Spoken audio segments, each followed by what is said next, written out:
on the brakes.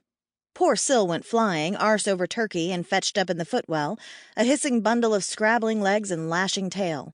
"What the hell are you doing?" she spat, trying to clamber back onto the seat but getting thrown around again as I swerved, trying to avoid the giant dog. And I do mean giant. The thing was bigger than a horse, bigger than a four-wheel drive even. Its legs were like tree trunks, and it might have looked like it was planted in the road rock solid, but it skittered to the side like a giant damn cockroach, blocking the way past. The two wheels on that side slid off the tarmac and onto the shoulder, and the car skidded wildly, spraying gravel as I fought for control. The car came to a shuddering halt and rocked before settling onto its springs.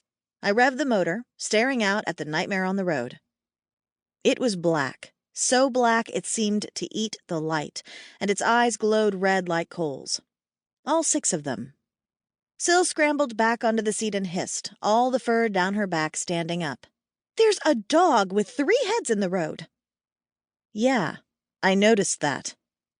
And all 3 of them were focused rigidly on us. Those baleful red eyes stared unblinking. Flames danced in their depths. Trying to swerve around the monster hadn't worked so well. Maybe a game of chicken? If I drove straight at it, who would blink first? "What the actual fuck, Lexi? There's a dog with 3 heads in the road." "Heard you the first time." "It's Hades, isn't it? He's found us." I revved the engine. I had trouble imagining the urbane Alberto taking on such a monstrous form. I'm no expert on gods, but if you're suggesting that's actually Hades, then I'd have to say no. My hands were trembling, and I clenched them tighter about the wheel.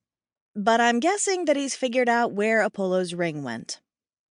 I was pretty rusty on my Greek mythology, but I remembered something about Hades owning a 3-headed dog, though he was supposed to be guarding the gates to hell, not standing in the middle of the main road north, growling like a goddamn earthquake.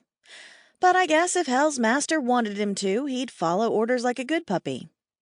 I put my foot down. "Lexi!" I winced as Syl's mental shriek pierced my brain, but I drove straight at the dog. He didn't move. "Lexi!" I stomped on the brakes just before the car thudded into the beast. Syl went flailing onto the floor again, and my breath whooshed out of me as the steering wheel slammed into my chest. There was an awful crunching sound, but the dog didn't move.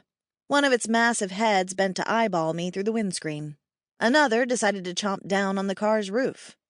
Metal screeched and protested, and then a small patch of daylight appeared as a piece of roof tore away. I looked up just in time to catch a faceful of giant dog slobber. "Whoa, boy. Easy there." I pulled a knife, wincing at the pain in my chest. A glowing red eye, as big as my hand, stared down at me through the hole.